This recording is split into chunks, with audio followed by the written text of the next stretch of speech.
So we have the planet Mars on the move. What's that going to mean for us? It is Mars, the planet of ego-oriented projection, is in the sign of Sagittarius. It's gone from the sign of Scorpio into Sagittarius, and it'll be there for approximately 6 weeks or so. And Mars, wherever Mars is where you put all of your energy. Not your conscious energy, but your physical energy, where you really want to make something happen and do battle with whatever place it's in your chart. Gotcha. And so it's important to know where it is because it's going to be there for 6 weeks and what you can make happen through this. And it's the first time it's in Sagittarius in 22 months. So you can almost look back just about 2 years in your life and see similar things going on now. Only you have a little bit more experience on what to do with it. So for Aquarians, they want to tap their male friends and colleagues on the shoulder and say, it's going to take a team effort for me, the Aquarian, to get what it is that I want. And I'm going to need all your help to do it. So, and I think it works out very, very favorably for them. For Pisces, it's in their 10th house of career and public standing. They really just need to keep their heads down and kind of stay out of the line of fire. They struggled a lot over the last 3 years, and now whatever they have left, they can build on. So they should get some sort of word over the next 6 weeks or so regarding their professional efforts, whether it's positive or negative, depends on how they've lived their life, but that word should come down.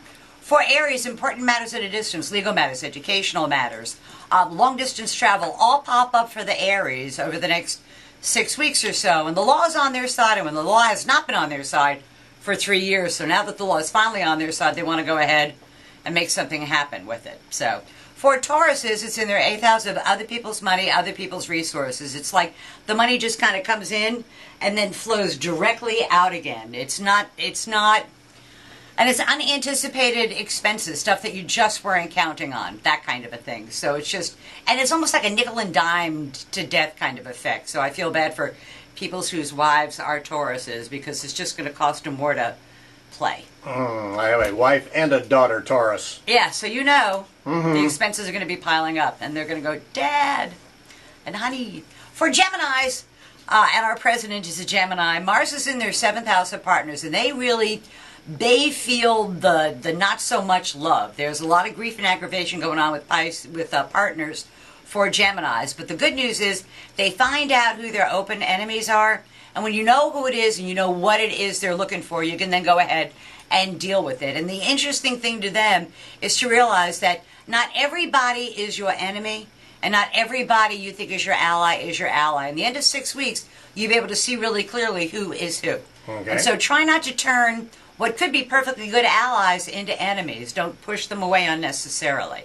For Cancers, it's in their 6th house of work and responsibility and health. They've got some sort of health issue going on that they need to go ahead and deal with, and they cannot. And Sagittarius is a sign of procrastinating, so they really don't want to procrastinate about dealing with some kind of medical thing. And then there are shakeups going up where they work, not the job that they do, but in the structure of where they work. And they really just want to kind of not make any decisions about how they're going to proceed until after all of this shaking out is done. For Leos, they don't care. They're having a great time. This is their favorite time of year. They love. Mars is in their 5th house of amusements, pleasures, children, sports. A creative child of their mind they're about to give birth to.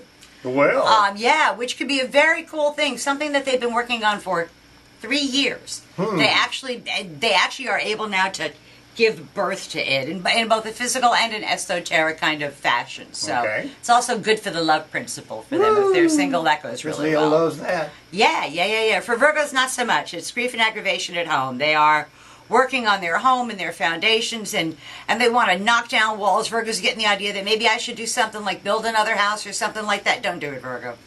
I mean, it sounds like a good idea, and you'll find that anything is easier to get into than it is to get out of, and once you paint one wall, it makes all the other walls look dingy. So it's 6 weeks of, let me refurbish, remodel, and do stuff at home. Just don't go crazy and have a plan when you're acting. For Libras, it's in their 3rd house of day-to-day living, and the pace of their day-to-day living picks up to warp speed, short distance, short duration travel, out and backs, educational opportunities, not to get like a master's degree or bachelor's, but some kind of certification, some sort of additional education that will help them make more money, because this is a year that they should make a lot of money. For Scorpios, they get to spend a ton of money, and this is they have to be careful not to fall for phony investments. They have to be careful with that because they really want to find a way to maximize their income and increase the amount of money they have. And sometimes you have to spend money to make money. For Sagittarians, Mars is in their sign, and this is the best they have felt in 3 years. They had felt the cold, gloomy hand of Saturn on their shoulder. That's done now. They have their energy back. They have their hope back. They've got idealism back. So it's a really good time to be a Sagittarian, to put forth the Sagittarian's agenda. And then for Capricorns, the last time, they need to just try not to bite off more than they can chew.